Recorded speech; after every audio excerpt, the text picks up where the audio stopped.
All right, well, welcome into the Mad Monday podcast for Monday the 10th of July, the day after my birthday. You all missed it. Where were you? My name is Tino Whaasua Manaia, and I'm joined remotely. I struggle to get that out every time. By Corey Hurlsberg, just been called into the Queensland camp. G'day, Ben. How are you, mate? Kia ora, Big Tino. Yes, I'm great, actually. It was, what a week to be doing this after such a commanding and dominating performance over a hapless Eels side. Yeah, I was sitting at home tucking into a few 4 and 20 Pies, who are the sponsor of both the commentary and the podcast, and listening to Di and Keezy getting stuck in. It was a hell of a night on a Saturday night. 7:30, I quite like that time for a New Zealand audience, and this is how it sounded. Line by Andrew Javey and Jermaine Hopgood. It heads right. Oh, Mecca steps, and he's over. That is a beautiful try. There's 13 seconds left. The TAB good punt is safe. The Warriors win is safe. There's 36 points in this game after a disappointing loss to South Sydney at Go Media Stadium, the Fruit Bowl last week. It's so good to see the Warriors back in the winner's circle and cementing themselves in the top 8. We would have fallen out if we'd lost this, but we're in the top 8. We're going into a run of games that's going to be hard to win with our tails up. Keezy, great call in the game with you. Thanks, mate. Great seeing the Warriors win. You stay tuned to the ACC because we've got a whole season ahead. That's right. We're back this Sunday, 4 o'clock against the Sharks. So 46-10 in the end. Smoked eel for dinner. Did you see the guy in the crowd who had a sign from the get-go saying, looks like we're having smoked eel for dinner tonight? God, we travel well. There was some absolutely fantastic pukana from the crowd at that game, can I just say. In years gone by, maybe the Warriors fan, the travelling Warriors fan at Australian games perhaps did not put New Zealanders in the best light. I reckon we are shining this year as the best fans in the competition. Now, look, I've got a few points on this game, and most of them are just having a go at the commentary of it. Obviously not our marvellous ACC commentary, but the mainstream media. That's right, the fake news out there. They keep talking about this understrength Eels side. Yes, they were understrength. But what? They were missing 3 players? We're missing 3 players all the time, whether it be injury or, to a lesser extent, suspension. I don't think this was a massively understrength Eels side. They're a huge club. They've got a huge amount of depth, and they should have been better than this because some of that tackling looked like it was from the under-10s. Yeah, 100%. And the other thing about the understrength Eels thing, there's a couple of points on that for me. One is they were understrength because of State of Origin, fine. But that wasn't why Dylan Brown wasn't there. You can't have someone get suspended like that and be like, oh, well, we were understrength, as if it was an injury or something. You know, if it's an indiscretion, then you can't then turn around and be like, oh, yeah, but we didn't have one of our halves. Well, there was a reason he wasn't there, and it had nothing to do with us. It had nothing to do with the game of rugby league either. We can be proud of our suspensions. Most of them are just because somebody slipped up a little bit high on a tackle, or maybe, they misinterpreted the hip drop law. Dylan Brown can't claim either of those. No, absolutely not, despite even trying to at the judiciary. The other thing about the Eels is that we can only smash who's in front of us. If that's the team that Parramatta put out on the field, then all we can do is put a hiding on them. And what I liked about this game was that we actually did that. I said on the Daily Agenda podcast this morning that in years gone by, the Warriors have historically kind of shrunk to the level of their opponents, and if they're playing a limping team, a hurt team, they will often play down, and those are the kind of games that the Warriors lose, is the ones that we should. So for the Warriors to come out there, everybody expected, you expect a top 8 team to put 40 points on a team that's missing that many players, and that's exactly what we did. So I think, Clinton Shivkovsky was coming out this week saying he is picking the Warriors to win the entire comp. Now, I think he might have been trying to catch a few headlines there with that statement. But, at least the Australian media is sitting up and taking notice of us as a genuine top 8 team. What I would say to your first point, which is we usually sink to the level of our opposition, we definitely did for the first 15 minutes, maybe even 20 minutes in that game because we dropped a lot of ball. But, Warriors teams of the past would have put their head down and sunk into the mire, and we did the absolute opposite. I mean, can you get a better second quarter than we played there? It was marvellous. To your second point about the commentators finally giving us raps, can I just say that Blocka wrote saying that we've always been the most exciting team to watch in the competition. I would say that's true this year. That has not been the case for about 3 or 4 years. I reckon our attack has been terrible for 3 or 4 years, and this year I reckon we're the most exciting team to watch, with maybe South and maybe the Cowboys. Yeah, and also Blocka can fuck off because he's been slagging us off for about a decade on every commentary. I saw a bloke walk into Mount Smart Stadium last week holding a "Get Blocka off the commentary" sign. I saw that. So, but you mentioned that second quarter. Luke Metcalf pretty much seemed like he grabbed the game by the scruff of the neck in that second quarter that you mentioned. He scored 2 tries, line break assists. He was putting dudes through gaps. I mean, Tamari Martin, from all accounts, is a couple of weeks away from being fit and ready to come back. Would there be a spot for him, do you think, when he's ready to return? It's hard call, eh? I mean, he could come off the bench, I suppose. I was going to make the point about Luke Metcalf because he did have a breakthrough game, I thought. The Warriors this year, they haven't really signed stars, which I think is really good. They've signed basically a few journeymen. I don't say that in a bad way, but just real solid NRL players. Mitch Barnett, Dylan Walker, and Metcalf's kind of their only bolter, their young bolter that they signed, and he's come good as well. What options are we going to have next year? If we can hold on to him, we have Chanel Harris-Davida's coming back. We have Chanel coming back next year as well. But so it just shows you what a coach can do to a side. Because as I say, even Chance, he was probably our biggest kind of star signing this year. He's not a star. He's a very, very solid and good NRL fullback. So you see what he's been getting lots of reps, and as he should do. Webby has just brought this team together of the bedrock of what was an established team that wasn't going very good. Brought on some very solid players and made a star team. Yeah, and didn't swing for the fences. This is what I've been saying all year about Reece Walsh being gone this year, is that he's not the kind of player that we needed. He's doing well in Origin and this and that, and off the back of a really good team, he's a great luxury to have. But when you're trying to put together a blue-collar, bring your lunchbox to work kind of team, which is sort of what Webby looks to be trying to put together, these guys, like you say, Chance Nickel-Klokstad and that he's brought in, are exactly what you need. Let's not even forget Marata Niukore. You mentioned Mitch Barnett, who had a blinder, 2 tries. Almost every time he touched the ball, he was just poking his head through the line. You're like, hang on a second, what's going on here? I think a lot of that was Sean Johnson putting on some pretty razzly passes to him. But when Josh Curran's back from suspension, when Niukore is back from suspension, we've almost got another logjam in the second row. Who starts when everyone's fit? Jackson Ford, I feel like, has solidified his spot in the starting lineup. So how do we fit all these dudes on the park?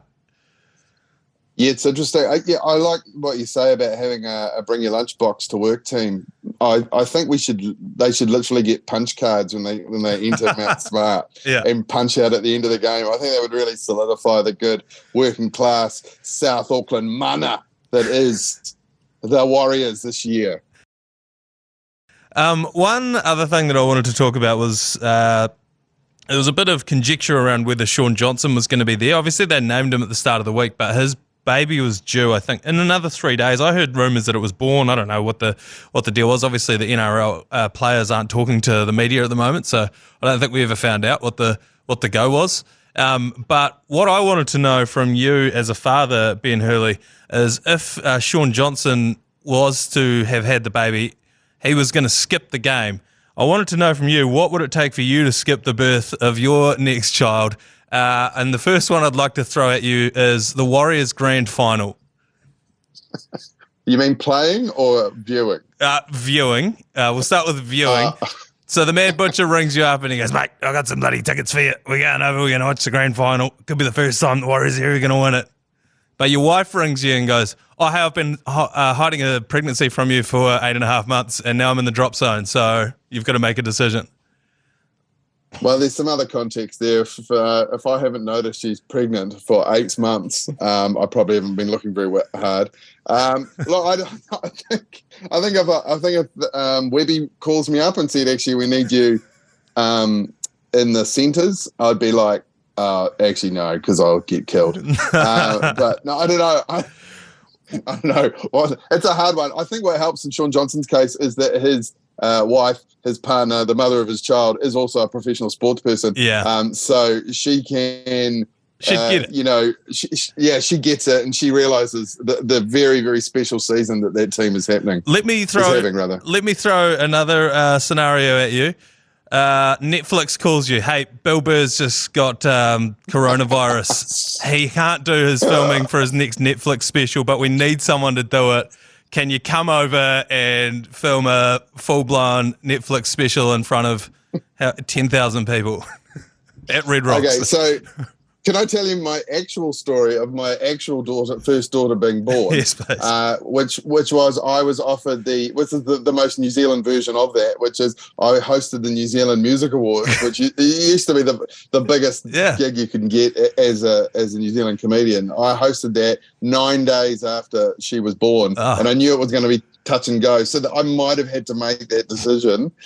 Fortunately, she came out on time, and I had a week to prepare. So you just said yes and prayed that it didn't happen, and you didn't have to deal with it.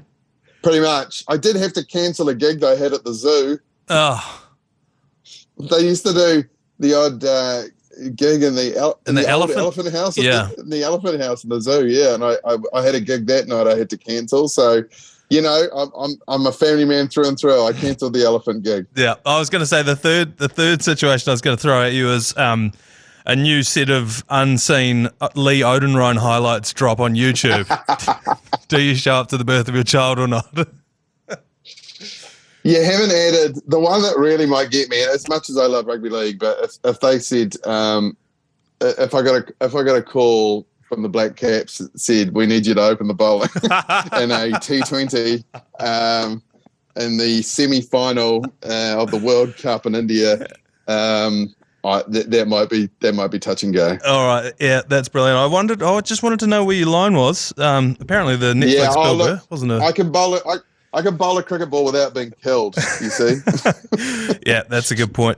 Any more points on the Warriors? Oh, actually, I've got one more point just to cut you off there after asking you for your opinion, and it's to do with the bandwagon. Now, a lot of people jumped off the bandwagon last week, and I think because a lot of bandwagoners went along to that game at home at Go Hard Stadium.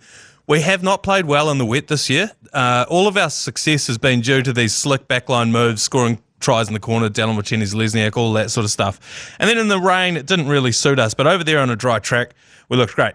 My point is, everybody jumped off the bandwagon. They're all now jumping back on again.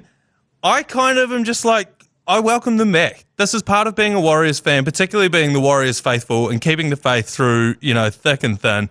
There are going to be these moments where the bandwagoners jump back on. And I've seen a lot of other Warriors fans being like, "Oh, you guys can all piss off because, where were you when we were struggling, when we were in the doldrums? You're all shitting on us. And now that we're going well, you all want to jump back on." I don't have that opinion. I'm like, welcome back. Come back on. Jump back off again next week if you want. I don't care.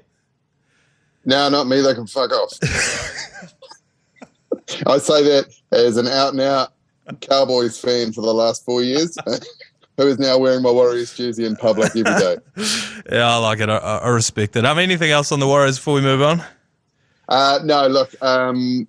It's sort of to your point. It is amazing that I think most of our losses this year have been at home. Yeah. It used to be the thing that we were good at. But I think you're right, and I hadn't really thought about it until you said it. It's a really good point. It is the wet, isn't it? And all it does in the upper North Island is rain these days. So that is the real factor. Yeah, and Chris said last week, like, if there was ever a team in the competition this year that should be good at playing in the rain, it should be the Warriors, because it has rained in Auckland for 7 consecutive months now. So, I mean, on the one hand, there's that. But then on the other hand, it's not an issue of we're leaking massive points. Like when the Roosters beat us a few weeks ago in the pissing rain, it was that we didn't score at all. We got kept to a bagel. last week against the Bunnies, it was 6 points. So it's not like we're... Basically, yeah. Yeah, so it's more that we just can't finish in the wet. But, I mean, the grand final's not going to be in Auckland, so that plays in our favour anyway. So I'm looking forward to that one. And you just think, if there's anywhere you should be able to finish, it's in the wet. Well, that's right. That's what I've always said. Another Mad Traveller prize is coming up as well. So if we're talking about finishing in the wet, there's a game being played in Hamilton, and if you want to win flights, accommodation, a signed Warriors jersey, and $500 cash, we get another opportunity for you to do that with our Mad Traveller promo, all thanks to 4 and 20 Pies. So keep your eyes on our socials for that. But right now, it's time to get into the Stonka of the round. Yeah, nice one. It's the Bulldogs taking out the Rabbitohs 36 points to 32. 9.5 to go. Marty is with it for Canterbury. Now for Sexton. Drifts across. Gets the ball away. Burns does the same. Back to Wilson. Wilson has 3. Kick needs to be perfect. Duncan across. Ilias. They push right. There's a chance. Milne's kick is there. The King's got another one. You'll see it right here. Ad break during play. Ad break 3 here on Fox League. As Tallis Duncan straight through for South. Offloads. Burgess inside. Duncan back in support. And he can run. Have a look at this. Have a look at this. Another star is born. It played, 18 minutes of first grade before tonight. Needs to be golden. Will it be on the left side? The kick, it's rebounded. No! Canterbury just get the ball. Oh, that is a great save there from Toby Sexton. Now, Ben Hurley, this game, we were tossing up in the group chat between a couple of games. There was the Dolphins game last night against the Titans, which went to Golden Point. There were drop goals back and forth. But I just thought that the quality of this game was a little bit better than that one. And last time the South Sydney Rabbitohs played the Bulldogs, they put on 66 points against them. So now the Bulldogs came back and scored 36 and beat the Rabbitohs. What do you think went right for the Bulldogs? How did they manage to turn this one around? Well, it almost went horribly wrong. They got out to quite a lead and almost blew it in the last 5 minutes, like literally last 5 minutes. So they were 14 points ahead with 5 to go and only just snuck home by 2 points. I mean, it is a severely depleted Rabbitohs side. When I made the criticism that everyone keeps saying that about the Eels, it genuinely is for the Bunnies, and they don't have Latrell either. But what I really enjoyed about this game was just watching the Bunnies. Like, they're just the most electric team to watch. I think the Warriors are up there. As I said before, I think that, in terms of entertainment in the competition this year, it's Bunnies, it's Wars, it's Cowboys some of the time, and maybe the Broncos. Yeah, I think I'm just having a look through my TAB bet slips here. They all didn't come in. I feel like Alex Johnson, anytime try scorer, is a show-in. Safe bet usually, yeah. Yeah, it's like a way to print money, to be honest. It's an infinite money loop. Don't come at me when you bet on him and it doesn't come in. They were running a boosted odds power play. Alex Johnston, anytime try scorer, and Souths win by 11 to 20, and that was paying $6. And I was like, that seems way too high for the South Sydney Rabbitohs to win and Alex Johnston to score, because Alex Johnston, if he walks onto a rugby league field, will score a try in the next 80 minutes. And I thought for sure the Rabbitohs were going to beat them, but I don't know, the Doggies just put it together. They got Sexton, their new halfback, was in there. I thought that Matt Burton looked quite good. I saw a scathing criticism of him on a deep NRL Reddit thread that said he's not a half, he's a whole running centre, which I think is a whole running centre with a massive boot, which I completely agree with. But I think if you got a decent halfback around him, then he's going to go okay. But like you say, it's probably more a case of the South Sydney Rabbitohs were just a little bit depleted. They desperately need Latrell back, Cody Walker. I mean, it was just a bit of a bit of a fizzer. there's no team this year. I thought it was going to be Souths. So maybe 5 or 6 rounds ago, they looked unbeatable, and then they lost the next round. Yeah. There's no team this year like Penrith was for the last 2 years, or the Storm normally are. There's no team that can't just lose a game. Yeah. And this used to be, and it is again, obviously, the fruitful period for the Warriors during Origin, and we're making them pay this year because we're a much better team. I don't know that even those really good teams dropped games during Origin last year, but they are this year. So it's kind of good. You want the leveling of Origin to come in. I think it's done. They do it on purpose, and I think it works. The other thing I was going to say about this game was Matt Burton almost taken down by a laser. Did you see that? No. So what happened? Oh, some guy had a laser, which is how you have to say that word if you lived in the 90s at all. And he was shining it in his eyes. While he was going for a kick. Yeah. So, but the guy, they found him pretty easily because, he was hanging out with Reggie the Rabbit for most of the game. Yeah, of course. If you're the kind of wounded who takes a laser to a game, you're also the kind of wounded who hangs out with the mascot trying to get on TV. I thought you were going to say they found him pretty easily because he had a giant fucking laser on him, and it goes both ways. I wanted to talk also about Tavita Pungo Jr., who's been dropped from Origin. Yeah. Is he going to be one of those players, a bit like Cody Walker, obviously very different footballers, but who are kind of somewhere in between being the best NRL players in their position and not quite good enough for Origin or International? Yeah, somewhere between as good as you think he is and not quite as good as you think he is. I think that's almost like exactly where TPJ sits. Obviously, there was a lot of stuff about he's in with the bikies and this and that, but I think that it might just be a victim of being a massive dude who every now and then, Fafita was kind of like this last year. David Fafita, not Andrew Fafita. Yes. And it's just you see glimpses of it, and when he smashes over the top of someone, you're like, well, couldn't he just do that every time he touches the ball? And I don't know if it's an effort thing or what it is, but he's one of two players who, when they sack the coach, I'm thinking of a different team now. I'm gonna park that for down the track.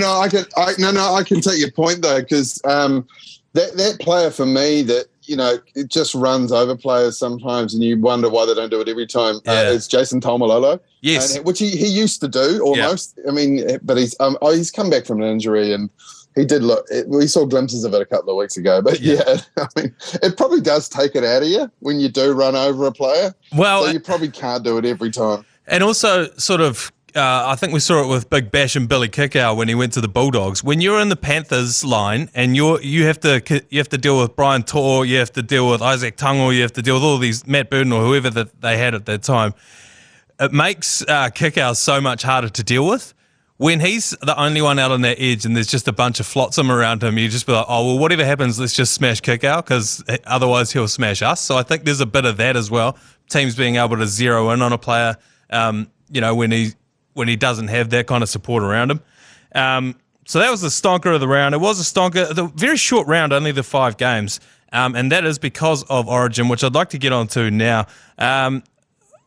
There's been a lot of players. I mean, even that game that I was watching last night, the Dolphins versus the Titans, they kept cutting up to the stands, and all of the Origin players were sitting up in the stands. And there were so many, the Hammer was up in the stands, Big Tino's up there, all of the players that should have been down on the field. I feel like it wasn't that long ago that those players were still playing in games. They're, famously backing up from Origin. Is it a relatively new thing that players are being held out from the week before Origin? Yeah, it's funny that they get held. I don't think it's a rule. I think you used to be able to choose, right? Yeah. But if all your mates are choosing not to play, then you're going to be like, oh, sweet, yeah, I won't do that. Oh, look, far be it from me to judge what NRL players and how they manage their body. But that's what we do here. Of course. But you think certain positions, potentially, you could probably back up? I reckon if you're a winger, you could probably back up. A halfback? You reckon? I don't know. Yeah, I don't know. Look, it's hard because every position has its own challenges. Obviously, yeah, I don't know. It definitely gives another dimension to the competition over this time. So I don't hate it. Do you subscribe to, there's been a lot of press about this and almost everybody's saying it on any outlet that has something to do with broadcasting State of Origin, that there is no such thing as a dead rubber in State of Origin. Do you subscribe to that? Because it seems like this one's a bit of a dead rubber. It's not a dead rubber for Brad Fittler. Yeah. That's for sure. Because if he loses this, he's gone, I think. Yeah. There is lots at stake. I mean, sports media like ourselves, we have to keep some interest in the game so that people watch and listen. And there definitely is that. I don't personally see.